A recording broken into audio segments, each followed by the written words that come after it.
Well, good evening, everyone who's tuned in to another live broadcast from the Duncan Showroom.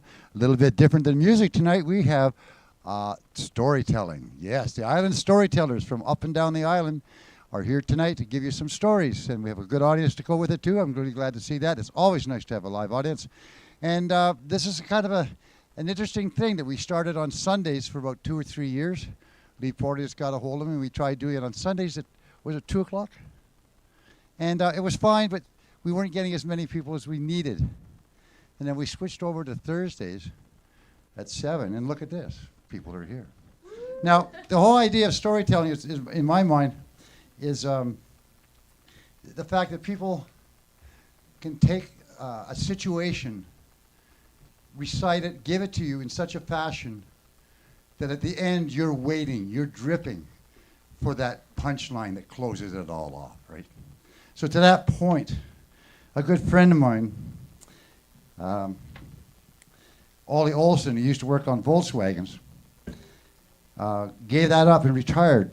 And what he did was he took up woodwork, which was his second passion. And what he did was he started taking old fences, the planks, shaved them down and made these canes that look like saws. I thought, well, that's really cool. It's even got, if you notice, it's got that little gold emblem, and I forgot all about that, but every handsaw, long before the electric and you know, all the power things, was a pretty precious instrument that made, well, we survived because of the saw. And I noticed when I got it, that there seems to be one size a handle, and it seems to fit every hand. So there's more to a saw than what you see. Seesaw. So what I did was I asked him if he would make one, because this one sort of makes me bend off to the side. So he did make me one, a little taller. And I was glad that he did. And what he did was he even put a rubber end on it. So I've had the opportunity to fly across the country, taking this with me.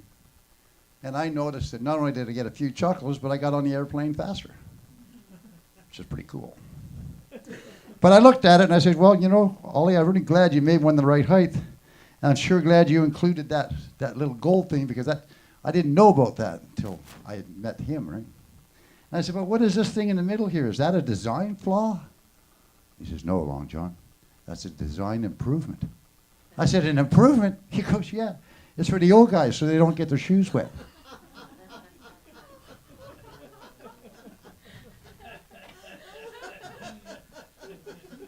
Always got a punchline at the end of a story. Right now, Lee Porteous, who leads this whole pack and makes it all happen, she's going to come to the stage and get this show started. Give it a round of applause for her. Lee Porteous.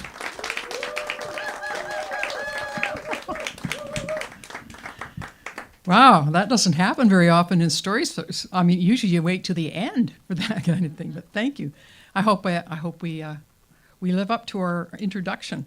As Longevity John said, I am Lee Porteous. On behalf of the storytellers and listeners on Vancouver Island and beyond, I want to express our gratitude to Longevity John for the opportunity to tell stories here in this wonderful theater. It's my favorite place to tell stories. And to Ted Cadillac for making us heard and seen so well. Whenever and however you come to see us, we encourage you to make a donation to help keep the showroom open and stories happening here. I think there's no more solid and continuous supporter of storytelling here than Longevity John, and Ted too. We have our little discussions outside while I look at his bare feet and think, that isn't cold? But anyway. So we acknowledge with respect the Cowichan First Nation, the largest single First Nation in BC, on whose traditional territory this event is taking place, and whose historical and relationships with the land continue to this day. This is one of a series of storytelling events each month, as Longevity John said. And earlier this year, the library helped facilitate putting together a group of potential tellers, now tellers, because you'll hear them, from the Cowichan Valley. So we call ourselves the Cowichan Valley Story Group. And I wanted that because I really want to acknowledge that a lot of the people in any room when a story is being told are listeners. And there are people who just want to listen and they never want to get up and tell a story. And I am very happy to have them too. And that's one of the things we started with, was a workshop on story listening. What kind of stories are there? Where can you hear them? that sort of thing. So we are here in the showroom in person, of course, and anyone who would like to join us for our sessions at the library is most welcome. They have it posted. It's usually on a Tuesday night. The library hours are pretty scant these days, so it's from 5 to 7.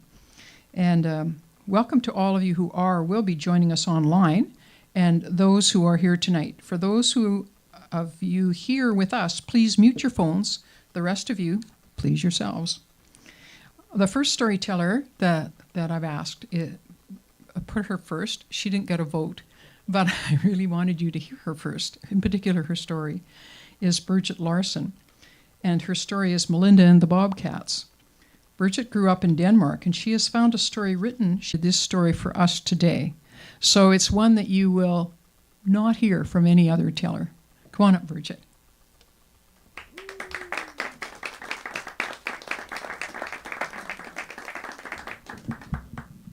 I'm short. I have to. All right. It was in mid-February.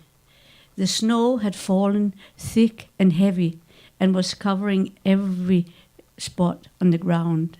And it was lying like a thick blanket on the zigzag fence that was in the isolated clearing in the forest. It had been falling so heavy that the road into the small village some miles away was completely erased. And the little house with a low roof and a chimney looked like it had sunk into a snowdrift, with the snow reaching up to the bottom part of the window. And there was a barn and a woodshed leaning up against the barn that was used for wood and for the wagon to be parked. It was covered in snow, blinding white snow, and you could only see the little corners of the roof. And in the middle of the yard was a well that stood like a stand-up clock with a white top hat. And white crystal was formed around the well, running all the way in to the trough. In the middle of the ground, the snow was trampled, and a thick layer of sawdust and straw was trampled down, and there was 4 white woolly sheep and some chickens and a rooster scratching around. And the door to the barn was closed tight so to protect the cow and the horse from the freezing wind. Inside the house, it was warm like a summer day. The house was heated by an old wood stove, and it was stocked so heavy that it almost glowed. And by the table was a young, fair, blonde-haired girl, eagerly kneading dough for buckwheat pancakes. Her arms were white with flour, and her face was white from her trying to wipe her hair off her face. Across the table sat an old, heavier-set woman in her rocking chair. She was knitting. She sat so close to the stove that her face was glowing. She was knitting with such frantic speed as if she resented that her strong hands had been reduced to such a mundane task. The stove had melted some of the ice in the window, and the old lady could keep an eye on the barnyard and the road leading into town that was now covered in snow. She said, "It's now a week ago since somebody came down that road, and it will probably be a week before somebody can clear the road." The little girl said, "Well, it will be as it will, Grandma." And she was kneading her pancake dough. "Anyways, we have enough food for a whole month." But she was looking out the window, longing for listening to the bells coming down the road and maybe getting a trip into town. Across the field, on the edge of the forest, were two cat-looking figures sliding down the snowdrifts. They couldn't be seen from the house and from the watchful eyes because the roof was blocking the sight. They normally didn't come out in the daytime. They despised the humans, but they were so hungry and so crazed that they dared themselves.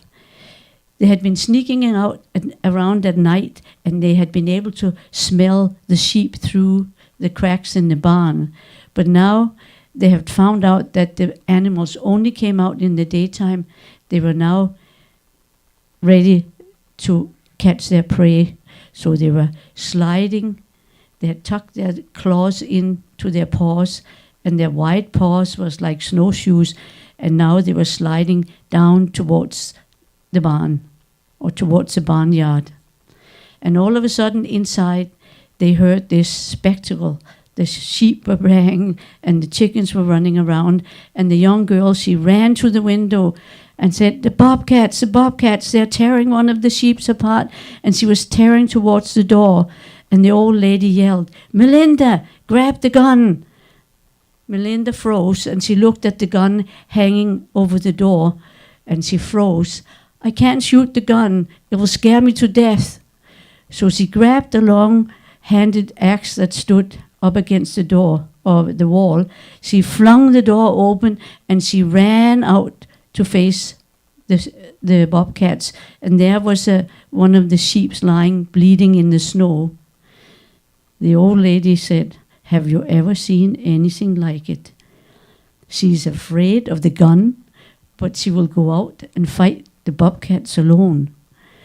So the other bobcats, they had been trying to seek shelter around the pond or the well, but one of them have separated from the other ones, and the biggest bobcat now grabbed the sheep and pulled it down and tried to bite it at the throat.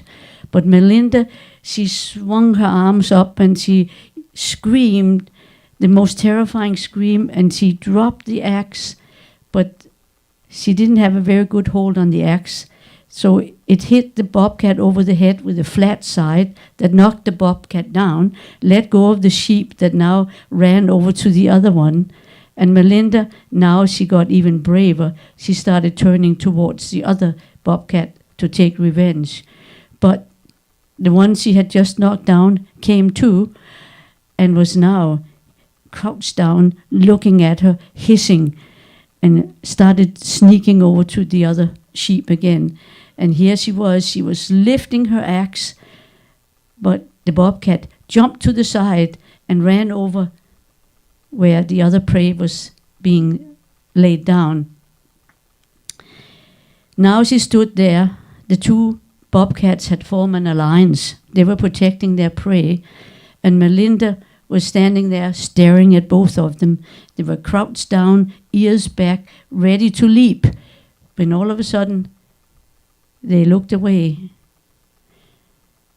The old lady in the house hadn't been sitting idle. In spite of her arthritis, she had been able to push the heavy chair over to the door, and she had been sitting there watching how Melinda bravely had been fighting the bobcats. She was quite surprised because the rest of her family was tall, strong men, and the women were tall women with rosy cheeks, but here was Melinda, little and pale. But she surely showed that height was not a powerful thing in this moment. She watched Melinda standing there staring at the bobcats, and she could see that it now was a fight for life or death. So with all her might, she stood up and she grabbed the gun that was hanging over the door, always loaded, and she sat down on the chair and she said, Melinda, don't move, I'm going to shoot. And Melinda froze, terrified of the sound that the gun was making. So the grandma cocked the gun. The red flames and smoke came out of the barrel, and one of the bobcats dropped dead. The other bobcat was hit by one of the pellets from the gun and tore off like a frightened cat. Melinda stood frozen.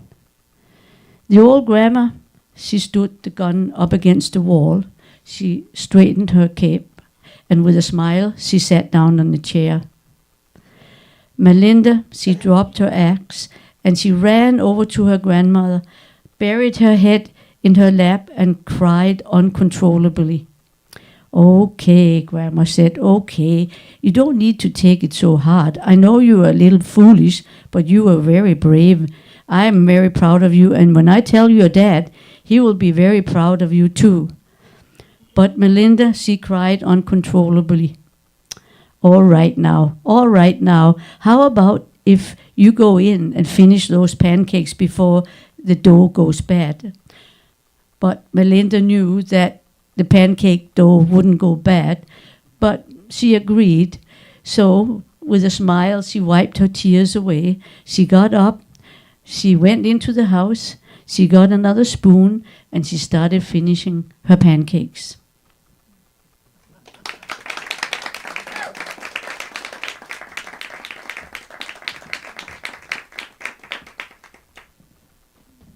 Can I ask if there's anybody here for the first time listening to stories?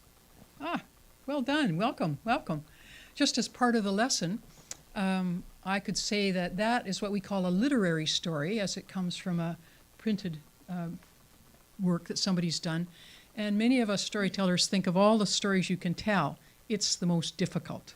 So that's one of the reasons I asked her to go first. So now she can go, like Melinda making the pancakes. Our second teller is Kate Reynolds. She brings us this story from a world where dragons live, but fortunately are not so common that everyone knows what to do with them when they arrive. So come on up. She can... I don't actually even know the name of this story, come to think of it.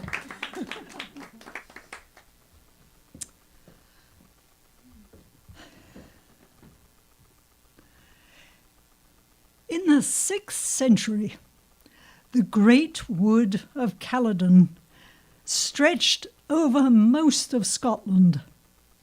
There was an abundance of trees growing in this wood, cedar and pine, yew and aspen, and animals roaming around through the trees, bears and wolves and bobcats and deer. And close to the hill of Kinnoull, there lived a woodcutter with his daughter, Brocha. Now, Brocha was a valiant lass. She could chop wood and split kindling and whittle better than any of the boys in the village. Now, one morning, Brocha opened the door of the cabin where she lived with her father and expected to sniff the sweet scent of cedar and pine. But instead of that, she smelled smoke. "Father," she said, "I think there is a fire." Now, everybody knew that a forest fire was really dangerous, so they picked up brooms and pails and hurried into the middle of the village, where the rest of the villagers were waiting. And they all ran to a great plume of smoke in the distance. And when they got there, they found a mighty oak that was burning around the bottom. Brocha's father looked at the fire and he said, there's something different about this. This looks like dragon fire." "But we don't have any dragons around here," said one of the villagers.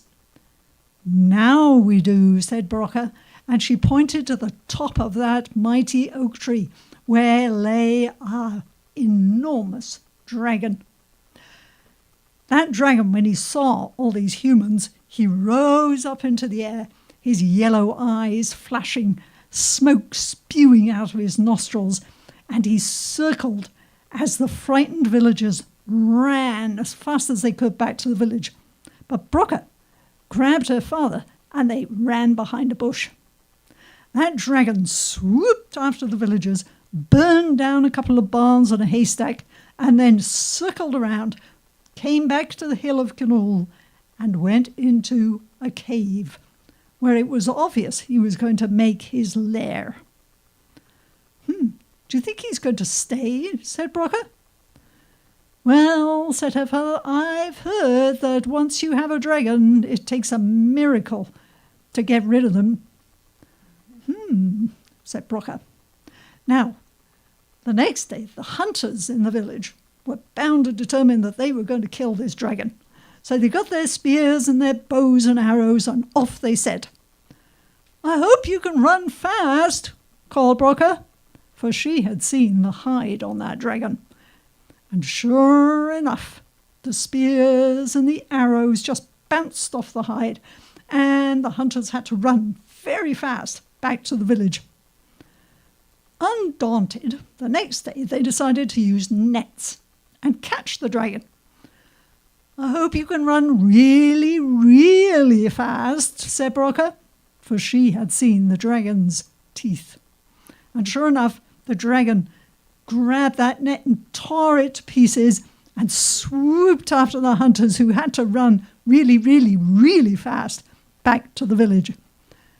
After that, the hunters gave up, and they decided that they would just build a high barricade around the village and hope that the dragon would just go away.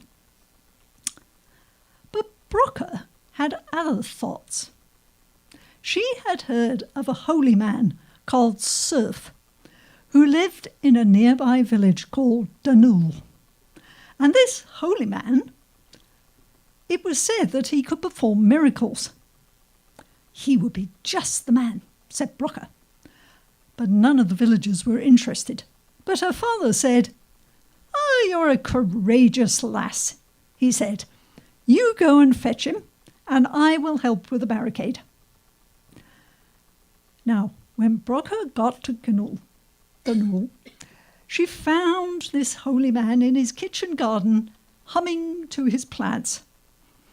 He didn't look at all like the sort of character who would slay a dragon. Nonetheless, Brocker asked him if he would come and help. "I will say a prayer every evening," said Surf. "Oh, I don't think that's quite enough," said Brocker. "Well, morning and evening then," said Surf. "That will surely be enough." "Well, I was hoping that you would actually come to Dunul and do something." "Well, usually I only, I make medicines and I give advice and leadership," said Surf. "Well, this would be leadership," said Brocker. "You could vanquish the dragon, and then you would be known far and wide as the holy man who vanquished the dragon of Dunul." "Well, very well," said Surf. Every creature has a soft spot. So I could come and appeal to the dragon to let go of his nasty ways." Well, off they went. Brocker was not sure how this was going to go, but at least the holy man was coming to Dunul. When they got there, Surf saw the devastation that the dragon had caused. Burned buildings, blackened fields, stumps of trees. It was terrible.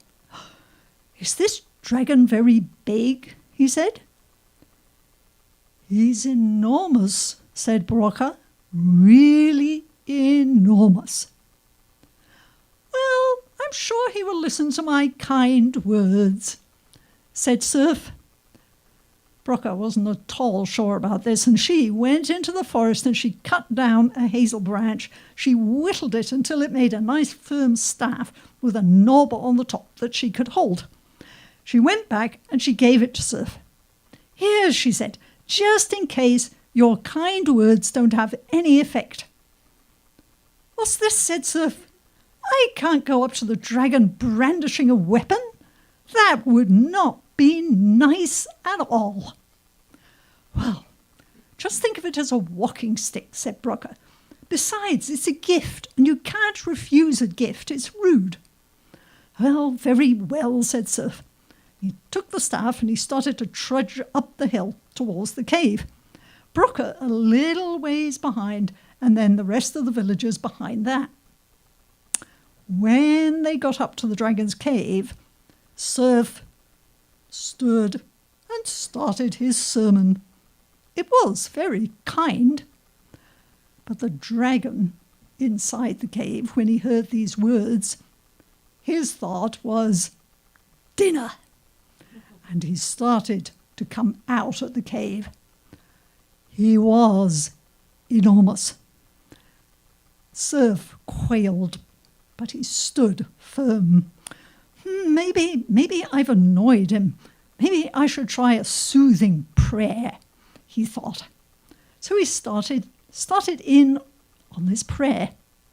The dragon got down on his 4 legs. And Surf looked at this and he said, "Look, the dragon is praying with me."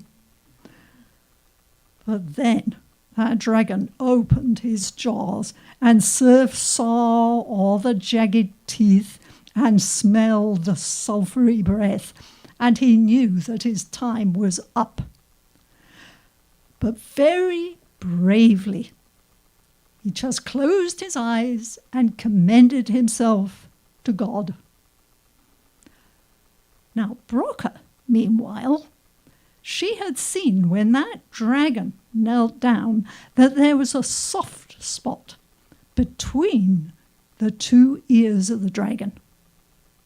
So, when the dragon opened his jaws, she jumped up and she grabbed that staff that Surf had thrown away when he got up to the cave. She grabbed it and she clobbered the dragon right in that soft spot.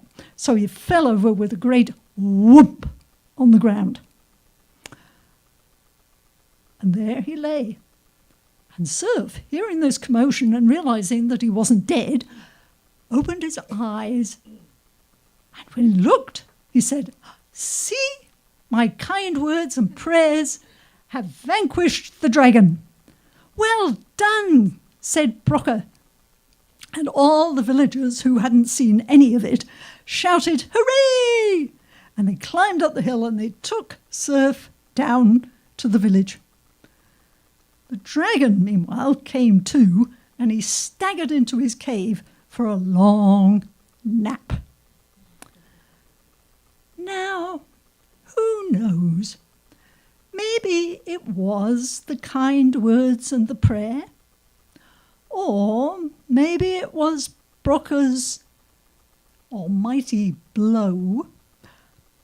But forever after that, the dragon was only seen grazing the meadows around the hill of Canul, and he never bothered the villagers ever again.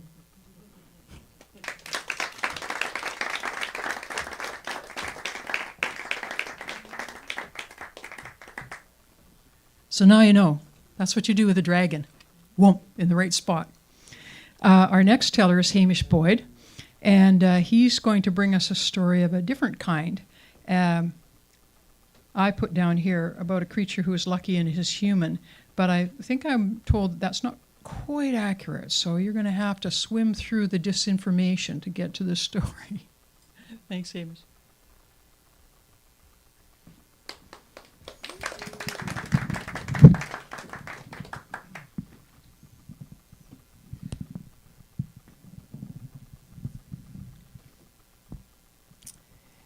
It is Saturday afternoon, and I've just been to the Saturday afternoon movie, Dracula. So I'm coming home from the film, and I am Dracula, 10 years old and ancient, powerful beyond measure. Then I notice in the hedge, there's something in the hedge, and there's a black cat. He's crouched down, panther-like, stalking whatever's in the hedge. And I see a wee bird. If I don't catch him, that cat will. Scat, cat! But he just looks at me. Ha! So I focus my hypnotic Dracula eyes. You are my subject. Begone! Ha! And he runs off. Hey, I've just used the power of evil for good. I reach down and I get the wee bird. It's just a wee baby. Wait till I show Dad. Dad! Dad! You should have left him there. You can't have this. He'll fly around the kitchen, he'll chew the wallpaper, and he'll leave his droppings everywhere. Besides, you should have let the cat have him. No! Ach, Hamish, this poor wee thing is not going to survive without his mum. Well, I'll be his mum. Hamish, what about Angus? He's our family dog. Don't worry, Dad. I'll keep him far away from Angus. I'll protect him. I'll be his mum, Dad.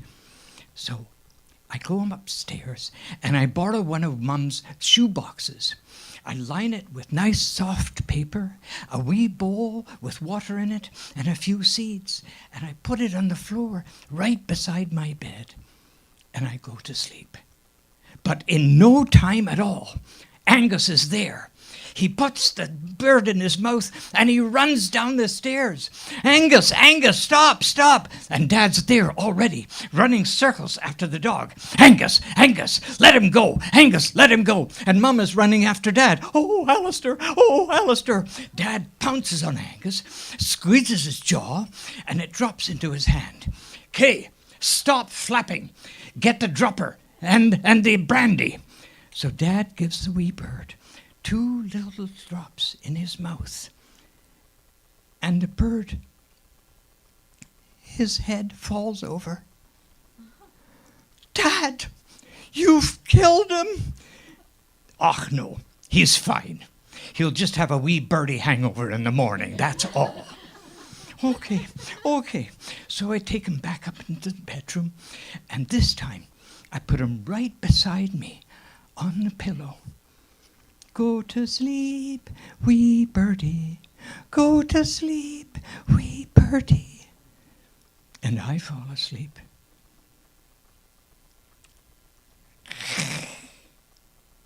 I wake up in the morning and my cheek is wet. It's blood and it's feathers. I rolled over on him in the night. I squashed him.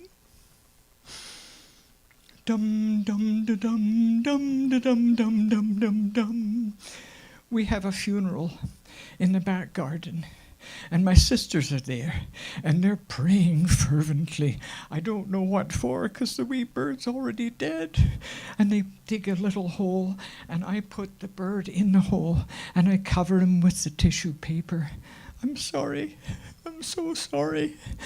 And Mum says to me, it's all right, Hamish. The wee bird is in heaven. Mum, the flower bed is not heaven. Where is he? So in time, my basement bedroom has skulls and antlers and black candles, and right beside my bed are the old masters. Edgar Allan Poe, quoth the raven, nevermore. H.P. Lovecraft. My nightmares are so vivid, I have to write them down. Bram Stoker. So, my friend, you have had a long journey. Come now, sleep, rest, sleep. A tall, cool glass of blood is just the thing for me. It makes me shiver from toes to head. I no longer feel dead. There is a mummy in your lederhosen. Mummy is in my lederhosen. The wolfman wears my kilt. Dr. Jekyll and Mr. Hyde are fighting over my fossil rocks, and Frankenstein's blooding head is leaking over my socks. 2-foot spiders under my bed. They're coming out to bite me. Then I'll really be dead. Ah!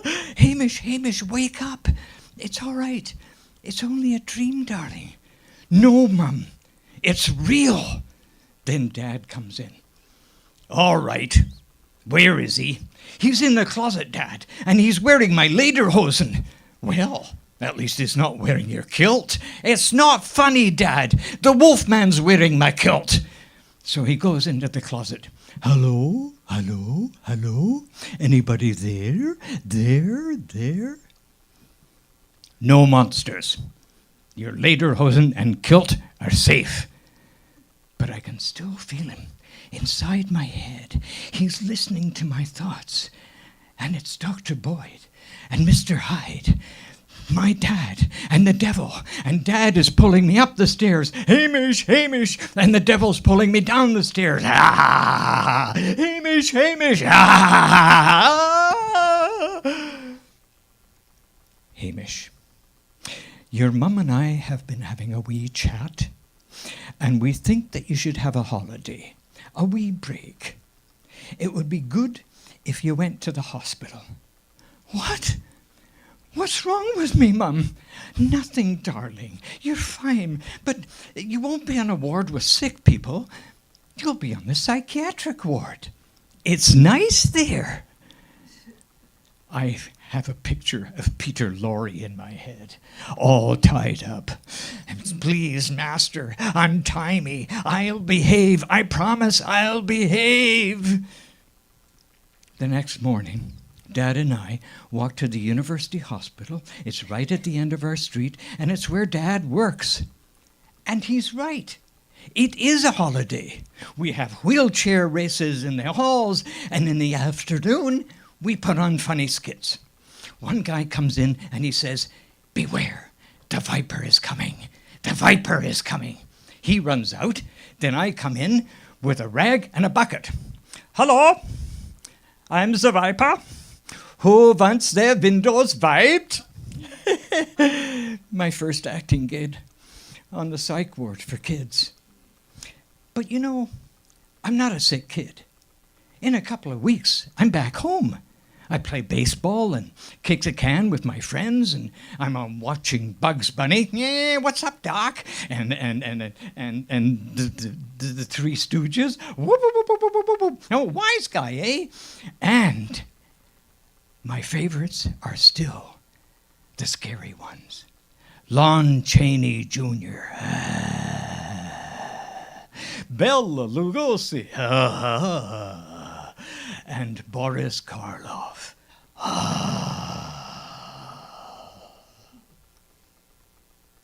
To be continued.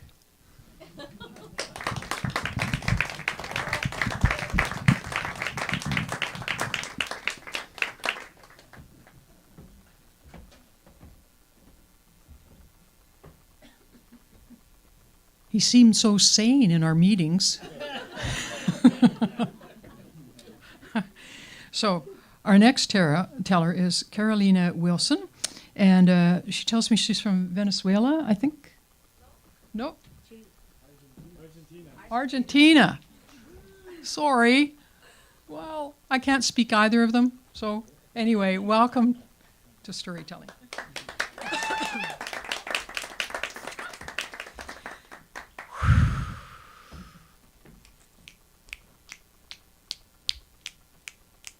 Me traigo y me comparto. Ok. ¿Cómo cuido la vida que soy? This is going to be difficult. I'm sorry.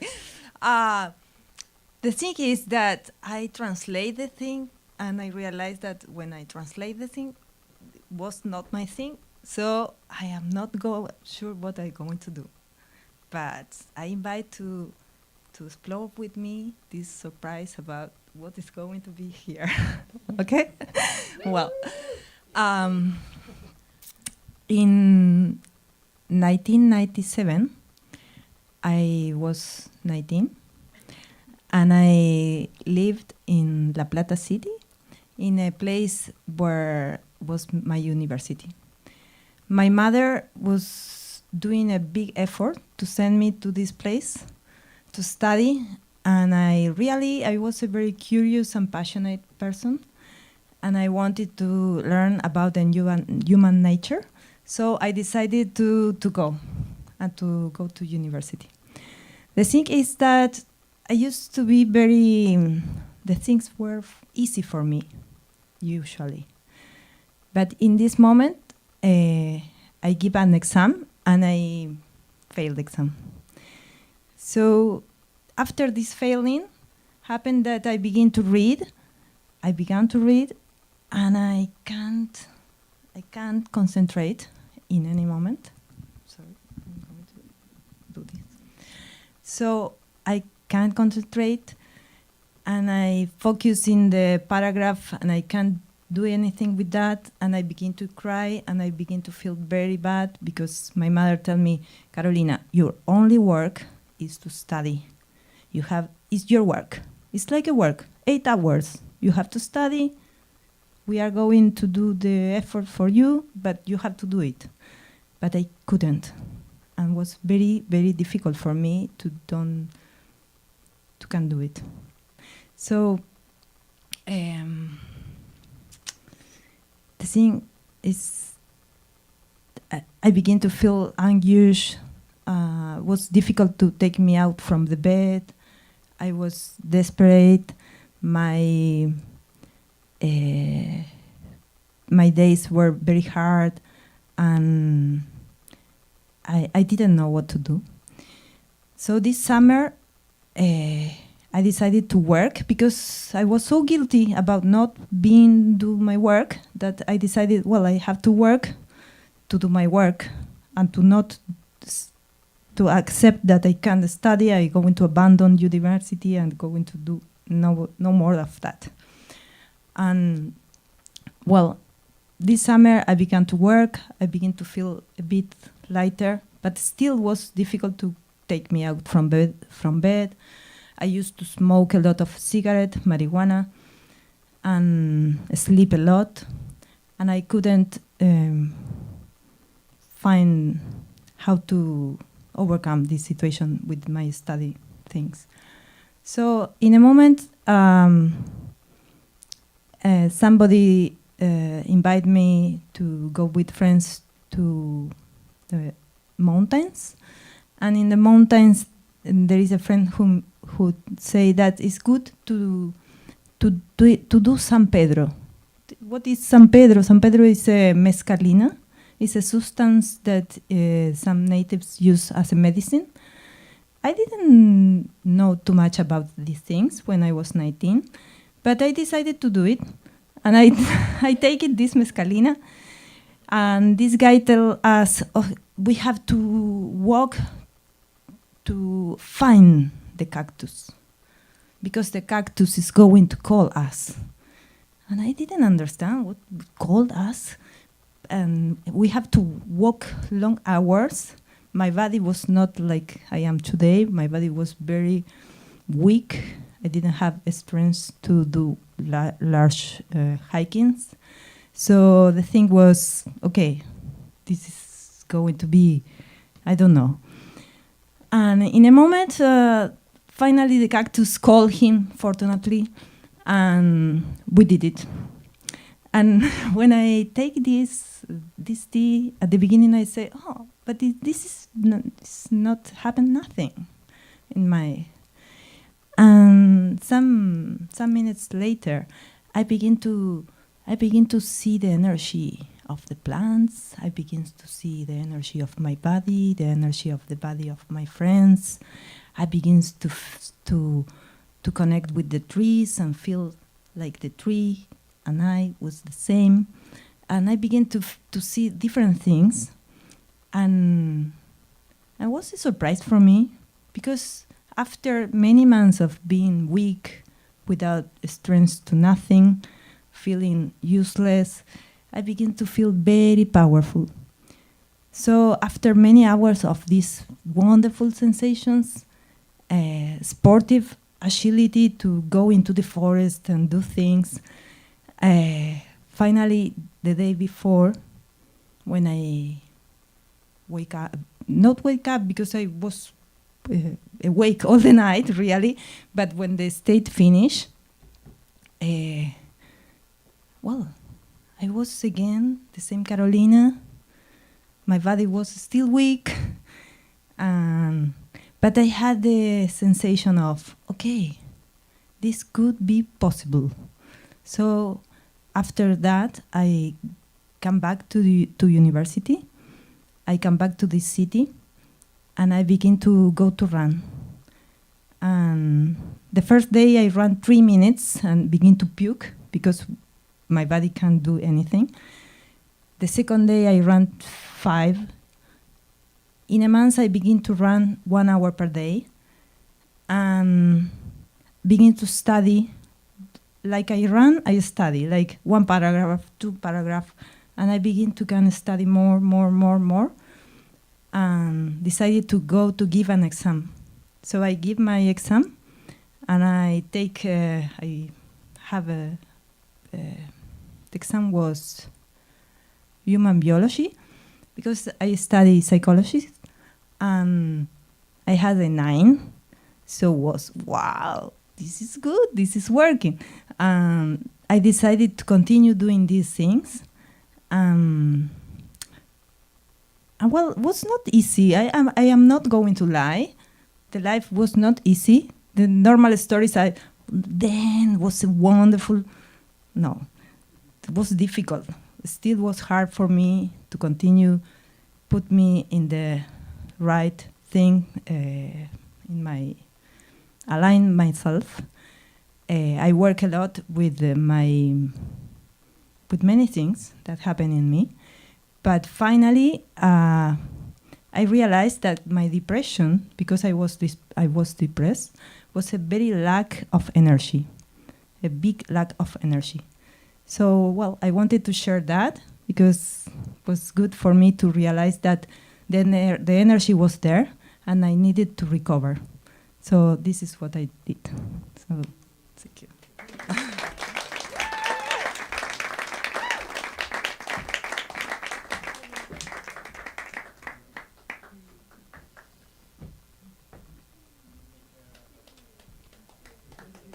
Running, eh?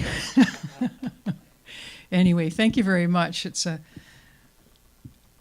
revelation. She told us a story, in our meeting, and we were thinking about this. What does it take? And you thought 3 minutes run, then 5 minutes, and then more. Amazing. So our next teller is Dylan Fry, and I have named his story. I'm not sure what the real name is. Me and Cliff Young. Dylan told us last month that he had done some wandering before coming to Duncan. Some of his wandering was done somewhat faster than at a walking pace.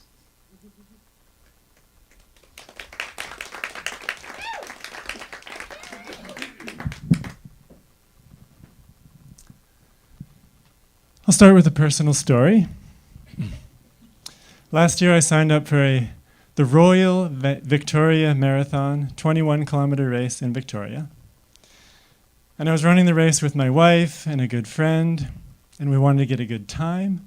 So I started training and running and training and running some more for months and months. And I thought it was going pretty well. And then about 2 weeks before the race, I started to get a cold, sniffly nose, coughing. And the next day it felt more like the flu. And the day after that, I spent the day in bed. I spent a few days in bed, and I kept hoping, I still got a week and a half before the race. Maybe I'll get better. Day after day after day, I got better. I felt like I was pretty much 100% a few days before the race. Then race day came. Me, my wife, my friend, we all showed up in our matching outfits. We were Team Be Happy with yellow shirts and black shorts. Original logos stenciled across the t-shirts. And we started the race. We started running, pretty good pace. We wanted to get a fast time. Things were going well. First 5 kilometers. Got to about the 5-kilometer mark and started to feel something. Started to feel tired. Not a normal kind of tired, but like exhausted tired. And I started to realize the flu bug was still in my system. 1 more kilometer, feeling more tired. I got to 10 kilometers and I started to think, this is crazy. This really, really hard. My body feels heavy. My legs feel like cement. My wife and friend are keeping a pretty good pace. We're running pretty fast. I'm pushing myself. But this doubt comes in my mind. I don't know if I can do this. I don't know if I can keep going. But at that moment, I remembered something. I remembered a story, an inspiring story of Cliff Young, which I won't leave you hanging. I'll tell you that story right now. But freeze frame, here I am, halfway through a race, feeling exhausted. Now this is a story within a story. And it's also a true story, which starts in 1983 in Australia. A group of people organized a race, a running race between Melbourne and Sydney, 875 kilometers. It was expected to take 7 days of running. 12 people entered the race, and one of them was Cliff Young, a 61-year-old sheep farmer who had spent his whole life on a sheep farm with 2,000 sheep and 2,000 acres. He didn't have a tractor, he didn't have a sheepdog, so he would herd the sheep on foot. So every morning he was herding the sheep in gumboots and would run 20 kilometers before breakfast. Every other competitor in the race they were half his age. They had 10 times more race experience. They had coaches, they had sponsors, they had shoes, they had camper vans. All Cliff Young had was the shirt on his back, 2 friends helping him, and a van they borrowed from his brother-in-law. And the race started. And at first, Cliff trailed behind everyone else because they were faster runners than him. But then he ran all day long and all night until midnight. So now he's put in a huge day and he has a little bit of a lead on the other runners. He ran all day long without eating anything, ate 1 can of beans, and went to bed. And his friend that was helping him set the alarm, and they went to sleep in the van. The alarm went off, and his friend woke up, and then fell back asleep, and then woke up again with a start. We overslept the alarm. Cliff, wake up, put your shoes on. They both put their shoes on fast, jump out of the van, and start running. And they run for an hour, and they run for 2 hours, and they realize the sun's not coming up. And there's no other race competitors anywhere. What time is it? Check the clock. Where's the clock? There's the clock. And then they realize he had accidentally set the alarm for 3 a.m. They only slept for 3 hours. But do you think Cliff Young went back to bed? No. Do you think Cliff Young kept running? Yes. Not only that, but Cliff Young decided to use this as a strategy for the entire race. Why not, right? He would run for 18 to 20 hours a day and sleep for 3 or 4 hours a night. And this is what he did. He kept running all day long. Running, his friends from the van would pass him a can of spaghetti and he'd eat it while he was running. Or pass him a can of pears and he'd eat it while he was running. And news started to spread. News started to spread that this 61-year-old sheep farmer was in the lead of this foot race. And Australians love a heroic athlete story. They love it. And crowds of people started gathering on the side of the road to cheer Cliff on. And one woman sprung from the crowd and kissed Cliff on the lips. And journalists started to come to interview him and get the story. He told one interview, "Oh, I'd rather die than let one of these young fellas take the lead. My only concern is it would upset me mum. She worries when I train in the mountains, but I don't mind.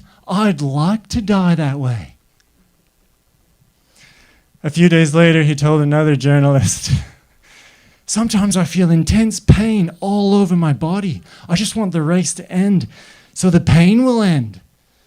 Sometimes I scream out in agony, but never when there's people around, only when I'm alone. I've got my dignity, you know.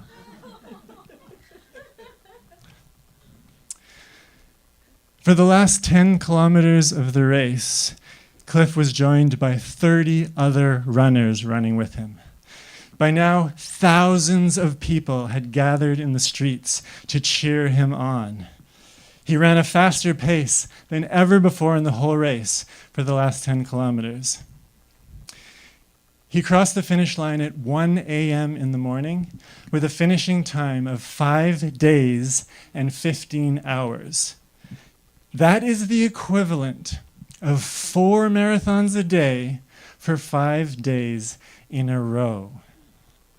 Despite being exhausted and sleep deprived, he stayed up for another 4 hours and did 5 press conferences before he went to bed. He then only slept for 5 hours, and he was up again doing more interviews and more press conferences. Within 1 week of the race, he had received the keys to 3 different cities. They made a stamp in his honor. They declared it Cliff Young Day in Australia. They wanted to build a statue of him, but he requested that they use the money to build a shelter over a kid's playground instead. And of course, he got his check for $10,000. Someone asked him, what's he going to do with the prize money? And he said, I made a deal with my friend that was running. If either of us won, we'd split the money. He was asked what he would do with his half. He said he would split it equally between him and all the other runners in the race. A local talk show host heard that and immediately gave him another check for $10,000. And remember, that was a lot more money in 1983 in Australia. And finally, when Cliff would run, he wouldn't really run. He would kind of shuffle as if he was still wearing gumboots with his arms at his side. But it was found out later that this is a more economical way to run very long distances. And it's actually emulated by ultramarathoners to this day. So Cliff Young influenced ultramarathoning culture forever. So now come back to me halfway through this race, feeling exhausted, feeling systemic fatigue through my whole body, and remembering Cliff Young, and feeling inspired. If he could keep going through all that, surely I can. And I keep running. And I feel inspired, kilometer after kilometer. And I notice crowds of people on the side cheering me like they were cheering Cliff Young. And I feel encouraged. I keep going, kilometer after kilometer. I know I can do this. And I get close to the finish line.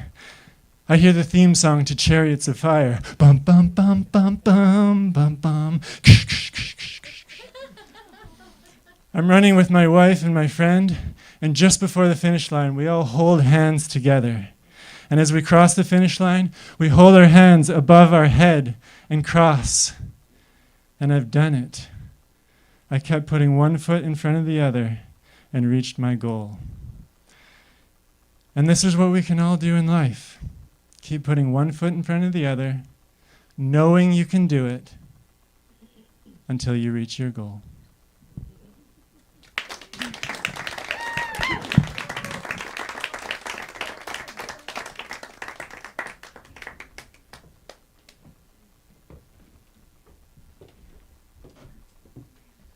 I don't think I could do that, but maybe if they had a marathon of storytelling, maybe I'd handle that. But thank you very much.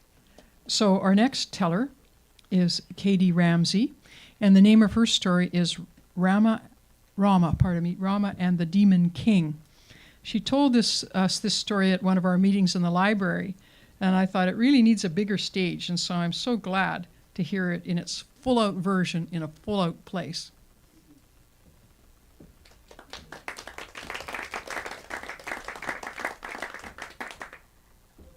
I'm going to try to share the story that the Bangladesh community I was living in East London shared with me. And the full out story, I think, would take maybe 6 hours. I'm going to try to do this in 6 minutes, so some violence and other things will be skipped over. 4,000 years ago, in a land far away, there lived a king who had many wives. He had one favorite son, a wonderful prince named Ram. But one of his favorite wives really disliked her stepson, and she said to the king, "You promised me when we got married you would send your son to the forest for 14 years. You still not done it. You promised." The king was honest. He knew he had to honor his promise to his wife. So he called his son, Ram, and said, "I'm sorry, son, but you must go into the forest and live there for 14 years. He said farewell to his son, journey into the forest. But this was no ordinary forest. This forest was full of demons and monsters and ogres and trolls and other terrible things. And I suspect Ram's stepmother would hoped and dreamed that he would not return from the forest. However, Lakshma and Ram were brilliant fighters and warriors, and they fought and they fought. And eventually, there were no more demons or monsters in this forest, and it became beautiful. Deer, birds, many other animals came. They built a home. They lived there peacefully. They had a simple life. And Sita, with her sweetness, she enchanted the animals. And it was a beautiful garden they created for themselves to live in. And all the dangers of the forest had been chased away. However, far away in this place called Lanka, there lived a horrible, hideous, yet fantastic 10-headed demon king. And 10 heads is a lot. You must understand that Ravana had big, beautiful, bushy mustaches all across his 10 wonderful heads, and beautiful crowns of gold covered in jewels, and each of his 10 hands had many jewels and rings on them. He was a very powerful demon king. And one day when his trolls forced by Ram, Ravana could not believe it. He went, "What?" And he jumped up off his throne, jumped in his magical flying chariot, and flew off Lanka, across the sea, and into the forest to find Ram and reap his vengeance. But when he got there, he did not see Ram. He did not see Lakshma. Instead, in the garden, he saw Sita. And he forgot about his anger as he stared down at Sita and said, "She will be my wife." Ravana snatched Sita up into his chariot and flew off with her. As they flew and flew, Sita took off her jewelry and her jewels and dropped them from the chariot in hopes that Ram could come find her. Well, Ram and Lakshman very quickly realized that Sita was gone. They searched and they searched the lands for her for a very long time.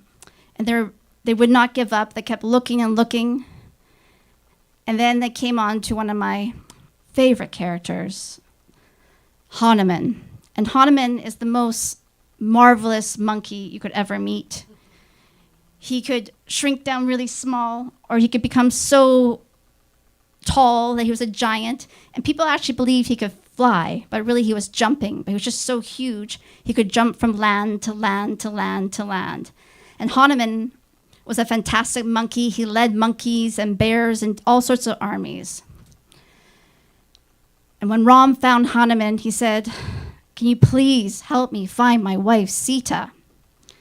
Hanuman agreed. And he jumped into the air, and he flew around looking for Sita, and he flew above the lands of Lanka, where Ravana's castle was. And he looked down and saw Sita locked in the garden. And he went down to the garden and he said, Sita, Sita, we found you now. We're going to come and rescue you.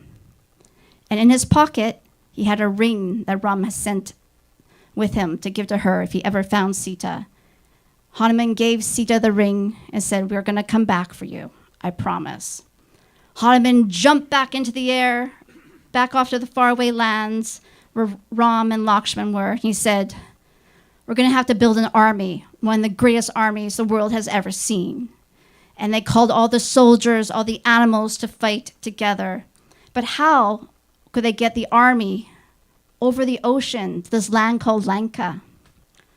And they thought and thought about this, and the monkeys decided we can make a bridge. And they worked together with boulders and rocks, and they built a bridge across the sea. And it was a dangerous task. The sea was full of sea monsters, but they worked together, and they built and they built and they built this bridge. Finally, they crossed the bridge. And some say it was 10 years. I've heard 1,000 years. I've heard many different numbers on how long this war lasted. But it was a great, great battle. There was many deaths. And Ravana was a demon king. So his trolls, his ogres, his demons, when they threw their spears, they changed into snakes. He had so much magic when he fought. And they fought and they fought. They lost many monkeys, many soldiers, many bears in this war. And they began to get tired and exhausted. And then Lakshman looked at his brother Ram and he said, you know, I have this magic arrow. Ram was quite relieved to hear about this magic arrow. And he took it from Lakshman. And he stared down Ravana. And Ravana stared down Ram. And Ravana said, no one is stronger than me. No one is smarter than me. No one knows more magic than me. Wah-ha-ha-ha-ha. And Ram looked up at him, and he took the arrow into his bow, and he pulled it back, and he released it. And this arrow flew through the sky and hit Ravana straight in the navel, in the belly button, and knocked Ravana down. And to everyone's surprise, Ravana was gone. He was dead. And the war ended. And there was a great calm and relief. And word traveled back all the way to the lands that some of us call India now. And there, the people were so relieved to hear that their prince, Ram, could come home. And they lit these beautiful little pots of oil of light, and they placed them all along a path so Ram, Sita, and Lakshman could find their way home. Similar to maybe breadcrumbs that we hear about in other stories. And these lights were meant to signify that Ram had defeated the darkness, Ravana. The light had defeated darkness. That good had won. And this story is very special to me because it was shared to me in a Muslim culture, which was interesting to me that they cherish their story so much. This story of the victory of light over darkness. And this year, we celebrate Diwali on December 20th. And it's just nice to come back. October 20th, what am I saying? And it's nice to come back and remember these great tales. Thank you.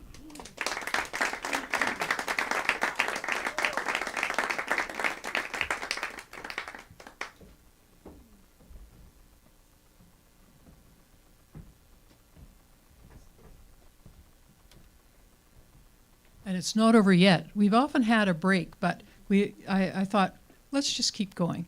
And so our next teller is Fee Fernandez. And she gave me 2 stories she might tell. So my fingers were crossed which one. She picked the one I'm desperate to hear. So I can hardly wait for us all to have a share in it. I'm sorry, I'm just setting up my thing here. Ooh, electronics. Yikes.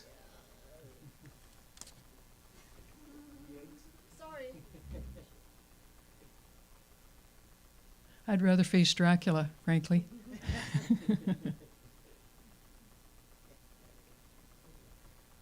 Sorry. I'm sure it's worth waiting for. Oh, I don't know. We'll see. Oh, yes.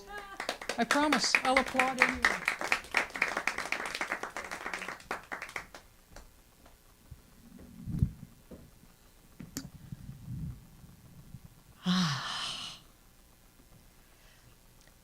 When you think of a clown, what do you think of?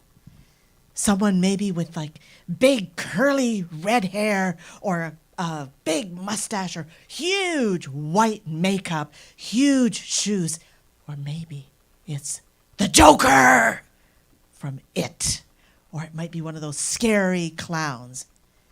But there is another breed of clowns, and they are hospital clowns, medical clowns, therapeutic clowns, and I'm one of them.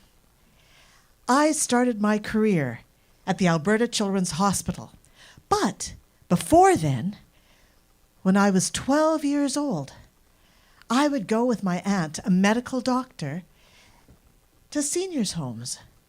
And when I was there, she would be making her rounds, and I would sit in the lobby. And I would hear stories and more stories and more stories. And they would ask me to dance. And I would dance. And I would sing. And I would play piano. And we would joke around. And it was wonderful.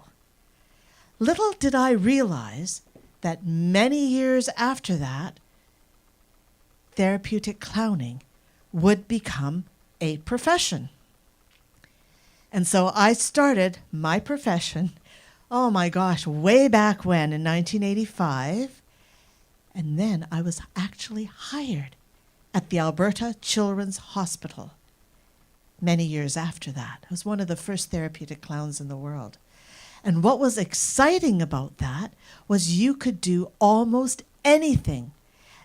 But the most important thing was to have heart connection.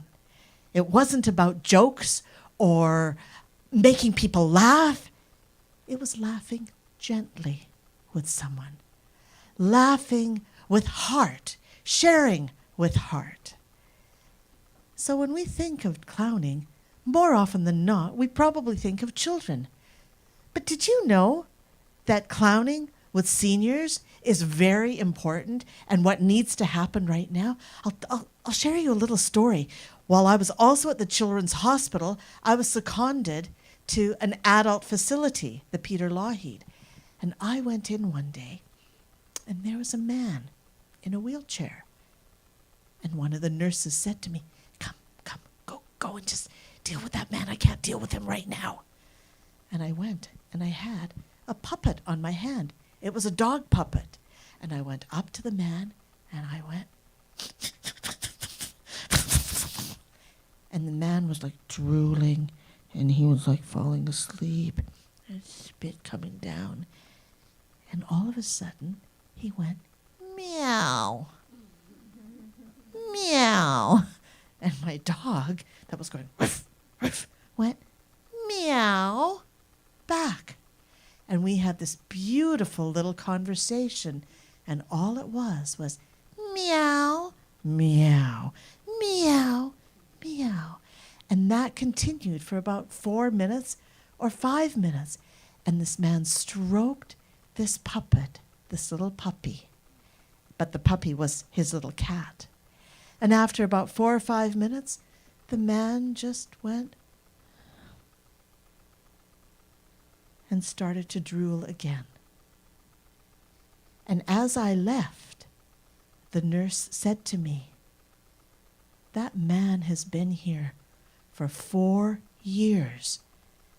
And in the 4 years that he has been here, he has never had any interaction with anyone. This was the first time. But you know what? He did not interact with a person. He interacted with a puppet. And a clown was at the end of that puppet. And so this is the magic of clowning and the magic of using puppets. It transports you to places that you never know where you'd go. A few years later, Hamish and I went to India. I sadly, very, very sadly, one of the most saddest things I've ever done was I quit my job at the Alberta Children's Hospital. I had been working there in emergency. That was my key area, emergency, then NICU, neonatal intensive care, pediatric care, oncology, palliative care, and transplants. And it was one of the most special places that I worked, because you really felt that you were one, not only with the children, but with the staff and with the parents. Anyway, after that, Hamish and I moved to India, and we were there for 12 years, 14 years. In fact, go back and forth right now. And we were invited to do our clowning with the military. So if you can imagine, we reached over 100,000, was it 100,000? Yeah, 110,000 people across India. And with the military, here we were on the pier on an island, the Andaman Islands, in the middle of the Indian Ocean. And all these men, well, there was 44 men and 4 women, were in army fatigues, but they were sweat army fatigues. And here I was with a little clown nose. Oh, by the way, I forgot to tell you that I didn't wear a big honkin' nose. I didn't have big shoes or big hair, because, I mean, having big hair, I would just sweat. And I certainly didn't have white makeup, because I like my skin. It scares people when it's like that big, especially in that short distance. So here I was. I did wear colorful clothes, and I had a little nose. And with these people around me, these men and 4 women around me, I said, let's thank Mother Earth. And so if you can imagine, actually, do you want to all stand up and do it with me? Stand up. Let's all do it together. So you're going to say, Nandri Bhumi. Nandri Bhumi.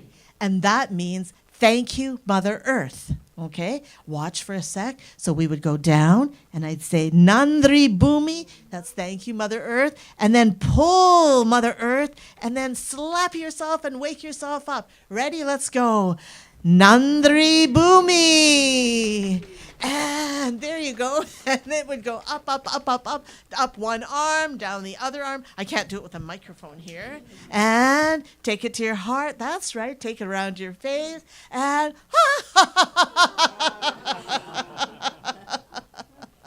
and then give yourself a big hug. And can you imagine 44 men saying, I love me?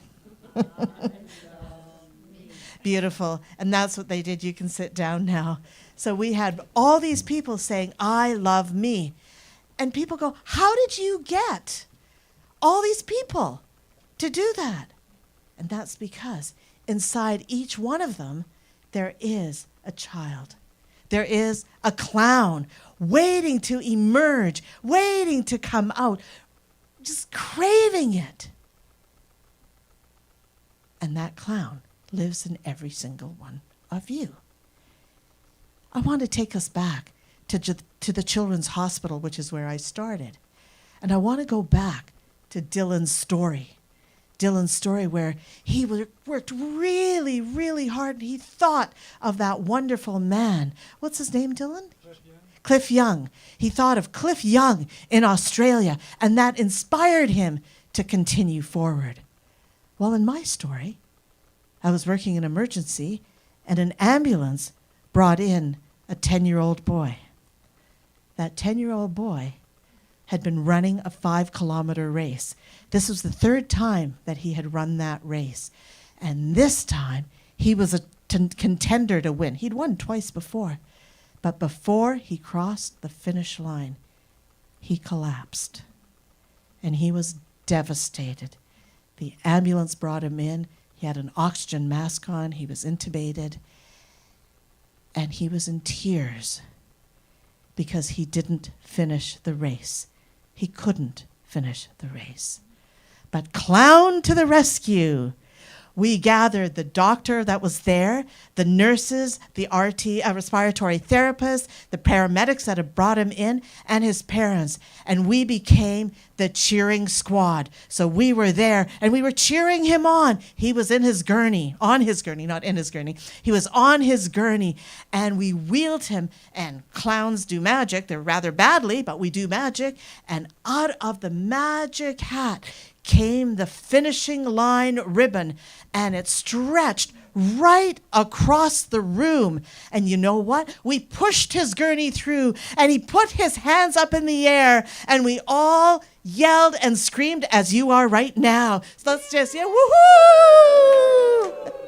We screamed, bravo, for this little boy. And he finished the race. And that was the most important thing, to finish the race. And so, the clown is not just there for lightness. Well, it is. The clown is always there for lightness. But the clown is there to listen deeply, to watch closely, to have heart connections, and to be. So clowning really is medicine. So I hope each of you will have a spoon of medicine. Look at yourself in the mirror, love yourself, and love that clown that is within you.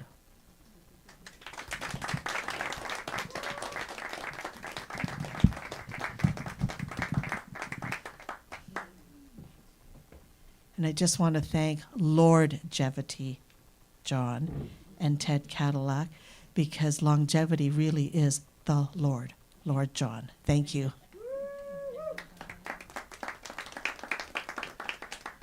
So these people have all ended up here to tell you these stories because they came to the library to come to the story listening and telling group.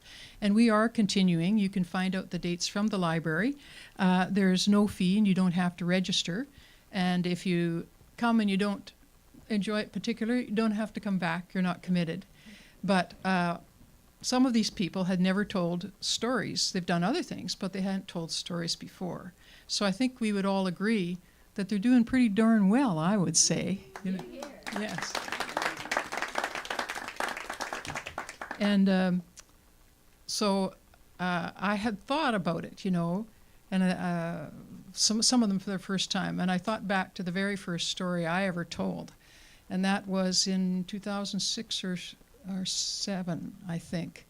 And I was terrified to do this little story.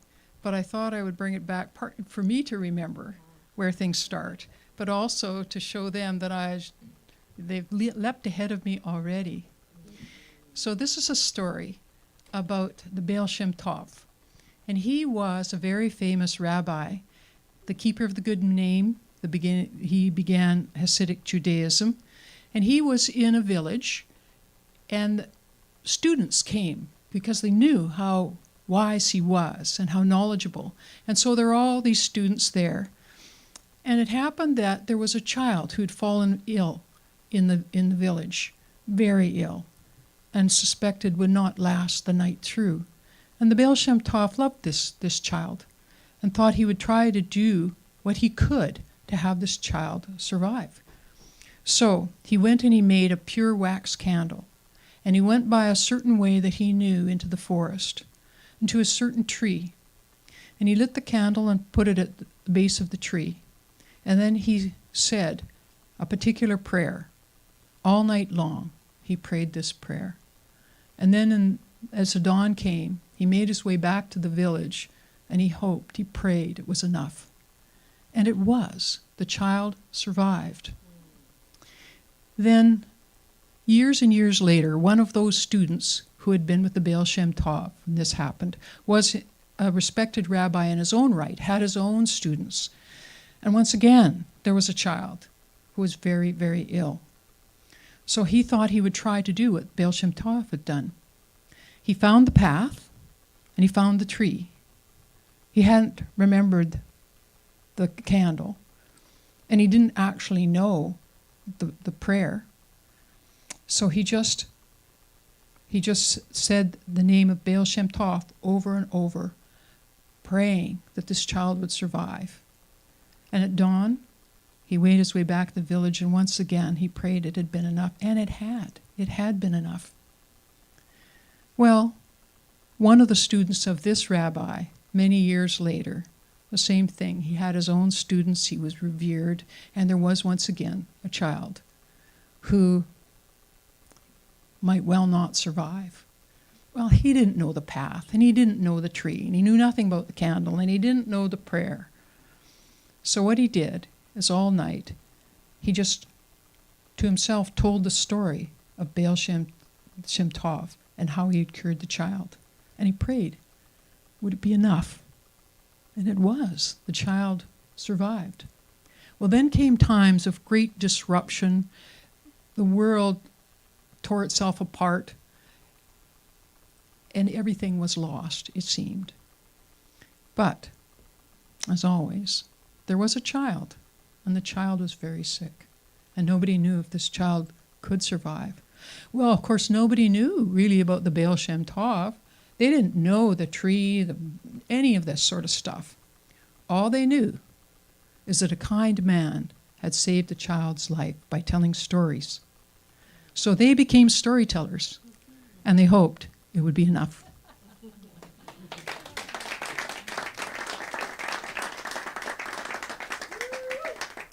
Well, it's been a heck of an evening, and it's not the last one, because our next meeting here with Longevity John and Ted is November 6th at 7 p.m., and we have one on December 18th as well. And now it's my pleasure on your behalf and ours to thank Longevity John and Ted Cadillac for this opportunity to tell our stories. And on your behalf, to thank the tellers. Thank you, tellers.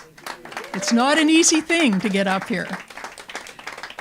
And on the tellers' behalf, to thank you in the audience for coming here and joining us, and those of you who've joined us online. And if you've really enjoyed this, you can see it again, because it's on YouTube, the channel here. And if you liked it really well and you want somebody else to have a look at it, they can find it. So that's just the wonder of this technology.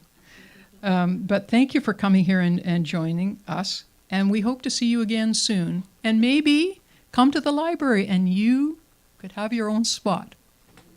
Bye.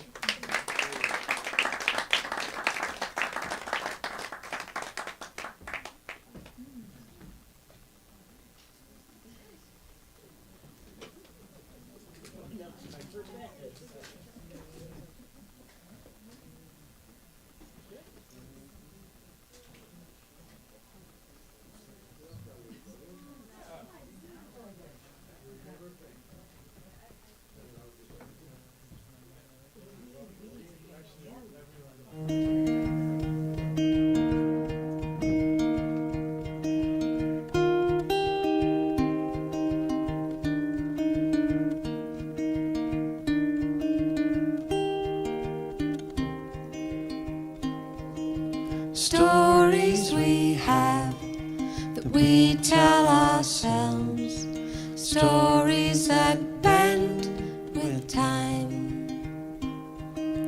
Histories change like books on a shelf, pages that need a rewrite.